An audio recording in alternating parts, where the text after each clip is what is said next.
네, 여러분 안녕하세요. 북 커뮤니케이터 검색단입니다. 요즘 하루하루를 살아간다기보다 겨우겨우 견뎌낸다 라고 느끼시는 분들이 참 많은 것 같습니다. 삶의 형태나 남녀노소 따지지 않고 말이죠. 지금 당장은 그렇지 않다고 하더라도 예전에 그런 느낌을 받아보신 적 분명히 있으실 거예요. 물론 저도 포함해서요. 최근에 제가 책을 하나 읽었습니다. 바로 이 책인데요. 헤르만 헤세가 쓴 삶을 견디는 기쁨이라는 책입니다. 이 책을 읽으면서 저는 내가 삶을 살아가면서 어떻게, 그리고 어디서, 그리고 어떤 방식으로 위로와 위안을 받아야 될지 이런 걸 좀 알게 됐고요. 그리고 이 견뎌내기 어려운 이 삶을 내가 어떤 방식으로 수용해야 되는지 이런 것에 대해서도 조금 알게 됐습니다. 이 책은 헤르만 헤세의 자전적 에세이라고 보시면 되는데요. 헤르만 헤세가 생각하는 삶의 기쁨과 고통, 그리고 그가 생각하는 삶 그 자체에 대한 이야기를 담고 있습니다. 헤르만 헤세라고 하면 많은 분들이 데미안을 시작으로 해서 수레바퀴 아래서 시타르타, 유리알 유이 등 정말 많은 작품들을 떠올리실 텐데, 워낙 성공한 작가이다 보니까 편안하고 평안하고 즐거운 삶을 살았을 거다라고 생각하시는 분들이 많을 거예요. 근데 실상은 그렇지 않습니다.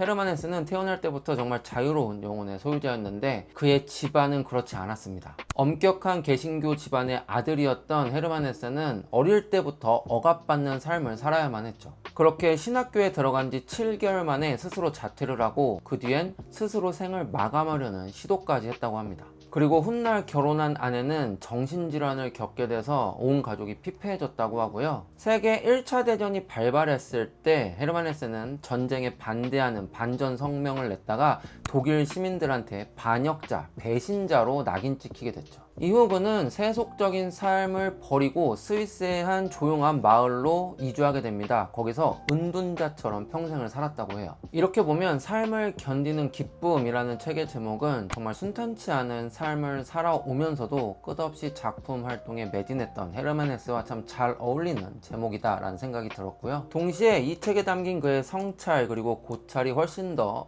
힘있고 무겁게 느껴지게 되는 그런 힘을 가진 제목이다 라는 생각이 들었습니다.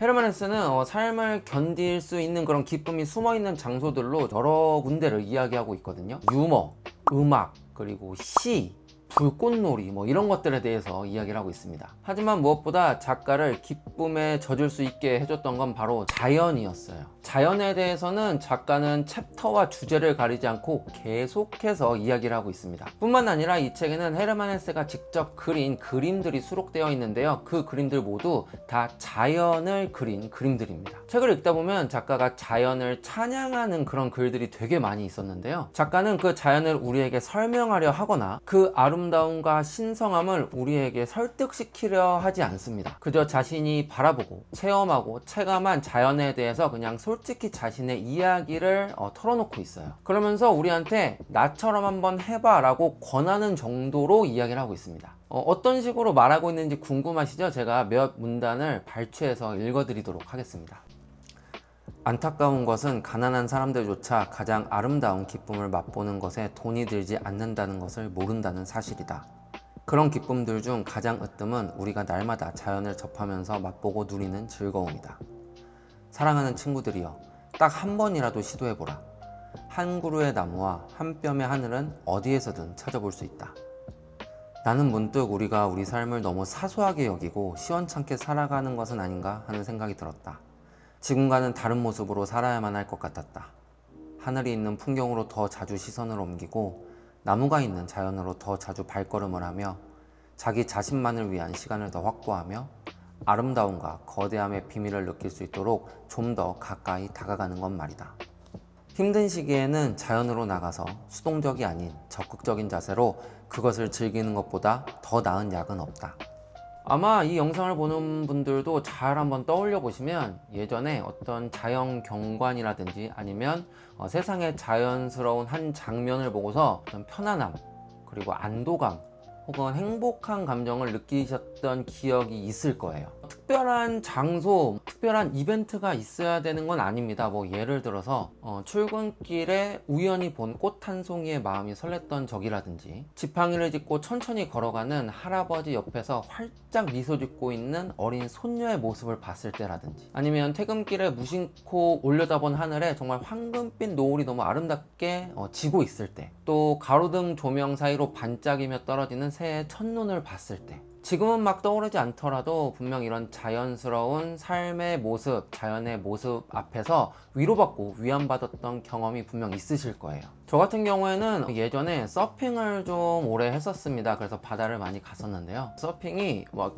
파도를 타는 시간은 되게 짧고, 라인업이라고 해서 이제 파도가 들어오기 시작하는 그곳에서 파도를 기다리는 시간이 되게 깁니다. 그래서 솔직히 좀 지루한 시간이 많아요. 근데 그 라인업에서 이제 보드를 이제 배에 깔고 이렇게 엎드려서 이렇게 막 이렇게 헤엄치고 있으면은 어느 순간 되게 와, 행복하다라는 감정이 싹 물밀듯이 밀려올 때가 있어요. 보드 밑에서는 파도가 막 출렁출렁 일렁일렁 거리고, 머리 위에서는 뜨거운 햇볕이 내리쬐고, 귀에서는 멀리 이제 파도 소리 막 계속 들리고요. 그리고 저 멀리 해변가에서 막 사람들이 즐겁게 떠들고 웃는 모습, 이런 게 보이거든요. 그걸 보고 있으면은 와, 내가 지금 이 순간 여기 있다는 게 되게 행복하다라는 생각이 들면서 어떤 근심 걱정 같은 것도 순간 잊어버리게 되더라고요. 그런 기억들 때문인진 몰라도 제가 서핑하기 전에는 바다를 싫어했어요. 싫어하는 정도가 아니고 조금 무서워했거든요. 근데 그런 행복감을 좀 맛보고 그런 해방감을 맛본 이후에 서핑은 하고 있지 않지만 그래도 바다는 자주 가는 편입니다. 이 책을 읽으면서, 그리고 저의 경험을 이제 떠올려 보면서 생각이 든 게, 자연이란 건 어쩌면 만물의 근원, 생명의 어머니 같은 존재잖아요. 그러니까 아픈 아이가 엄마 품에 안겨서 울음을 그치고 아픔을 잊을 수 있는 것처럼, 자연은 언제나 우리 곁에서 우리의 불안과 어떤 걱정 근심을 잠재워주고, 그리고 우리를 언제나 포근하게 안아주는 그런 자애로운 존재일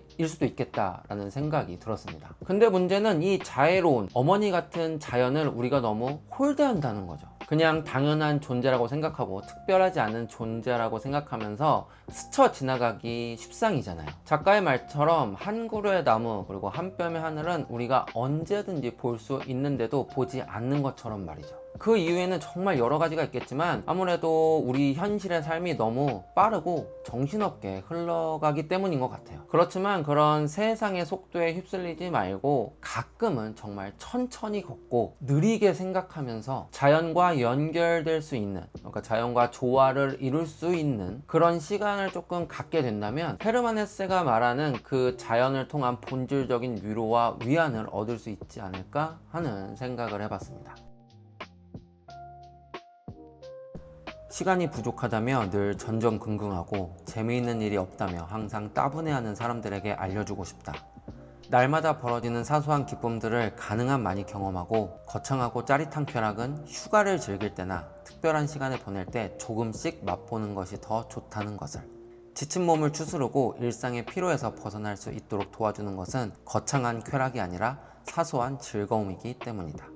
이 문단은 이 책에서 가장 처음 소개되고 있는 작은 기쁨이라는 글의 한 부분입니다. 근데 저는 이 부분 읽으면서 약간 저격당한 느낌이 들었습니다. 아마 영상 보시는 분들 중에서도 이거 내 얘기 아니야 하시는 분들 분명히 있을 것 같은데요. 제가 요즘에 제 개인적인 이런저런 일들 때문에 출근하고 퇴근한 다음에 거의 집안에서 일을 하느라 바깥 생활을 거의 못합니다. 어디 가지도 못하고 친구들과 만나서 술 한잔하는 시간도 거의 없어졌어요. 그러다 보니 저 스스로 내 삶이 점점 지루하고 따분해지는구나, 이제 내 인생에 재미는 없다, 난 이제 재미없는 삶을 사는구나 라고 생각했던 게 사실입니다. 그러니까 저는 헤르만 헤세의 말을 빌려오면은 거창한 쾌락만이 내 삶의 즐거움이다 라고 생각하고 살았던 거죠. 근데 제가 저 문장에 이제 저격을 딱 당한 이후에 제 스스로한테 한번 물어봤어요. 정말로 내 일상을 조금 더 일깨워주고 내 지친 하루를 북돋아주는 그런 기쁨은 무엇이었을까 하고요. 그랬더니 확실히 그런 거창하고 대단한 이벤트가 아니라 되게 소소한 행복들이 저를 더 힘나게 해줬던 것 같더라고요. 아침에 피곤하지만 좋은 사람들하고 테니스를 치거나, 아니면 영상 편집 이렇게 다 끝난 다음에 자축하는 마음으로 맥주 한 잔 탁 마실 때, 그리고 월급 들어왔을 때 내가 예전부터 사고 싶은 싶었던 옷 장바구니에 담아둔 거 결제할 때, 뭐 이럴 때가 소소하지만 제 일상에 더 도움이 되는 즐거움을 줬던 것 같아요. 근데 그때 저는 이게 행복인지 기쁨인지도 모르고 그냥 그 순간을 지나쳐 버렸던 것 같습니다. 아무래도 너무나 바쁘고 힘든 일상 때문에 기쁨 그리고 행복에 대한 감각이 무뎌져 있는 분들이 꽤 많으실 것 같아요. 물론 저를 포함해서요. 생각해보면 행복, 기쁨 뭐 이런 것들은 선물이 아니라 성과인 것 같아요. 가만히 있는 나한테 누군가 주어주는 게 아니고 내가 열심히 노력하고 열심히 찾아 헤매서 내가 습득하고 내가 성취하는 그런 성과가 바로 행복, 기쁨이 아닐까 이런 생각이 들더라고요. 그래서 우리가 흔히들 행복하자라고 이야기 하잖아요. 근데 저는 행복하려 하자가 더 맞는 표현이 아닐까 하는 생각도 해봤습니다. 아까 말씀드린 것처럼 바쁜 일상 속에서 무뎌져 버린 그런 행복과 기쁨에 대한 감각을 일깨우고, 그리고 이곳저곳에서 그 행복과 기쁨을 찾아 헤매야 되는 거잖아요. 그러기 위해선 우리의 노력이 필요할 수밖에 없습니다. 이런 거 좋은 것 같아요. 어떤 특정한 시간에, 자기가 정한 시간에 내가 오늘 놓칠 뻔했던 그런 사소한 기쁨과 행복들을 일기처럼 적어 놓는 거죠. 이런 기록이 차곡차곡 쌓이다 보면 나중에는 마치 행복 일지, 그러니까 행복 참고서 같은 역할을 할 수 있지 않을까 하는 그런 상상도 한번 해봅니다. 책을 다 읽고 나면은 삶을 견디는 기쁨이란 제목보다 기쁨으로 견뎌낸 삶이란 제목이 훨씬 더 잘 어울릴 것 같다는 생각이 듭니다. 이 책에는 삶의 기쁨에 대한 내용도 많이 수록되어 있지만 헤르만 헤세가 감내해야 했고, 그리고 이겨내야 했던 그 고통스러운 삶의 기록들이 정말 많이 담겨 있기 때문이에요. 그런 부분들을 읽고 있으면은 쇼펜하우어가 생각이 날 정도로 정말 헤르만 헤세도 삶을 고통과 고난 그리고 고독의 연속으로 보고 있구나, 뭐 이런 걸 느낄 수 있었습니다. 그러면서도 그 힘겨운 자기의 운명을 받아들이려고 정말 큰 노력을 했구나, 뭐 이런 것도 느껴졌어요. 하지만 헤르만 헤세는 그냥 그 운명을 견뎌내는 것에서 멈추지 않았고요. 그 힘들고 고통스러운 삶과 운명을 뚫고 지나가야만 삶의 기쁨을 누릴 수 있다라고 이야기하고 있었습니다. 나는 내 삶이 감내할 수 없을 정도로 어렵게 느껴졌던 그 나날들로 지금 이 시간을 누릴 수 있는 값을 치렀다는 것도 알고 있다. 생각해보면 우리의 삶은 그 낙타의 등처럼 이렇게 오르락 내리락 하면서 행복과 불행 사이를 왔다 갔다 하는 것 같아요. 그 진폭이 얼마나 크고 작냐의 차이는 있을 수 있지만 누구나 행복과 불행 사이를 순환하면서 살아갑니다. 하루하루를 겨우겨우 견뎌내고 있다라는 느낌이 든다면 아마 그 곡선의 가장 아래에 위치한 상태일 겁니다. 이 순간, 지금 이 가장 아래에 있는 이 순간만 버텨낸다면 초승달이 천천히 차올라서 보름달이 되듯이 언젠가는 천천히 그 곡선을 거꾸로 거슬러 올라서 행복에 도달하는 순간이 올 거예요. 헤르만 헤세는 바로 그것이 우리가 이 역경과 고난으로 가득 찬 삶을 이겨낼 수 있는 힘이자 이겨내야 하는 이유라고 이야기하고 있습니다. 나는 절망이 다시 은총으로 바뀌는 것, 그리고 우리 삶의 껍질을 벗김으로써 새로운 변화가 일어나는 것을 자주 체험하였다. 그와 같은 구원을 체험하는 것이 또다시 절망에 빠지는 것을 막아주지는 못한다. 하지만 그러한 체험을 통해 어떤 절망이든 극복할 수 있다는 믿음은 더욱 강해진다. 인간은 궁극적으로 건강해질 수 없으며 고통으로부터 자유로울 수도 없다. 그래도 우리는 우리 앞으로 다가올 것들에 또다시 호기심을 갖기 시작하고 운명을 사랑하게 된다. 다시 밝은 빛을 보고자 한다면 슬픔과 절망을 뚫고 나아가야만 한다. 살아야 할 이유를 아는 자는 그 어떤 상황도 이겨낼 수 있다.